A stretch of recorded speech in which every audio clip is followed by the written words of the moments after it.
Let's do it. I will try to give you my most honest answers. I do solemnly swear.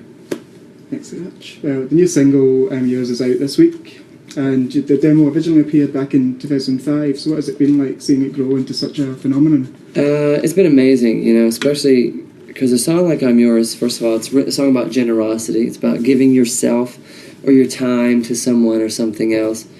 And I'm stoked that people have been embracing that song and making it their own, whether they use it at their wedding or they sing it with their friends or they have it on their mobile or they're covering it in various arenas and YouTube experiences or whatever it might be.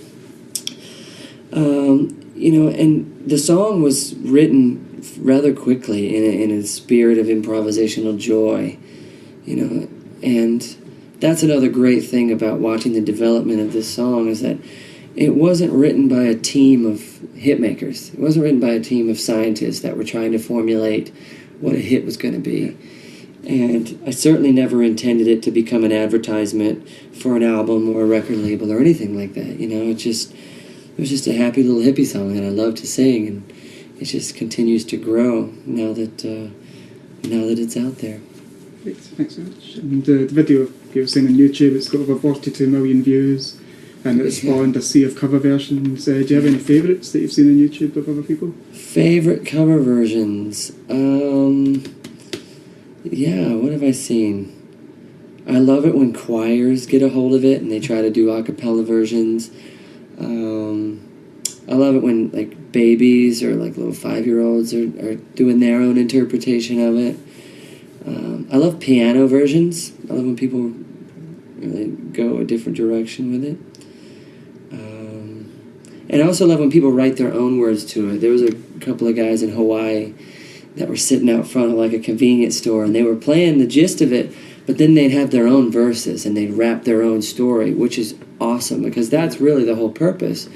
Because my version was my version, but I'm not one to ask you to do my version, you know, like make it your own, man, you know, like it's just music, you know, celebrate it. There was one I watched earlier today. It was a girl who hadn't played the guitar before, and she was really nervous playing it as well. And it's really great, it's getting other people into the music. Yeah, exactly. That's super cool. So it's great. So the single looks like it's going to be a Christmas chart hit. What would you like to be yours this Christmas? What would I like to be mine this Christmas?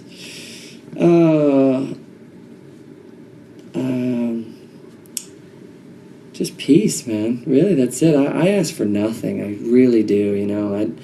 I don't want my backpack to be any heavier than it already is, and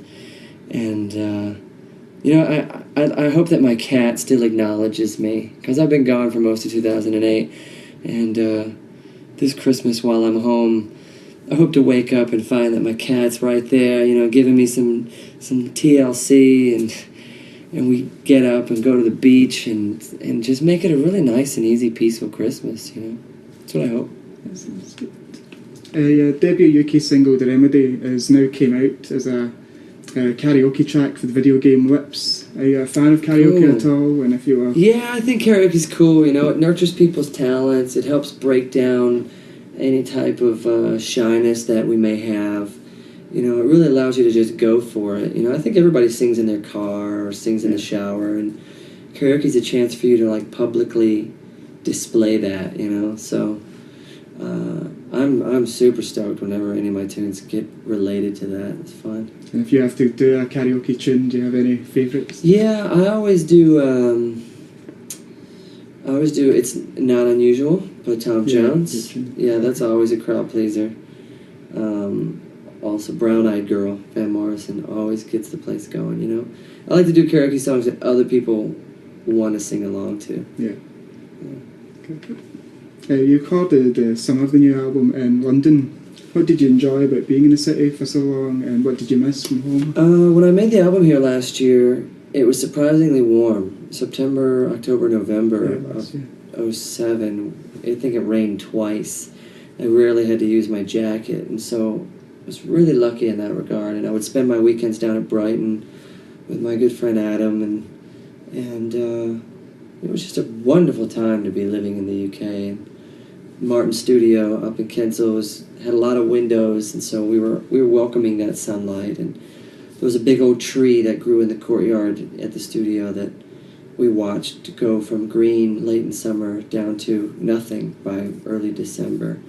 You know, just this barren tree, and so it was really nice, you know, and going to Brick Lane every Sunday for some quality Indian cuisine and scoring little knickknacks and tacky clothes from the markets, you know, I really dug that, you know, and getting to know other musicians in town and sort of establishing a community in a new territory was nice, you know, it really was.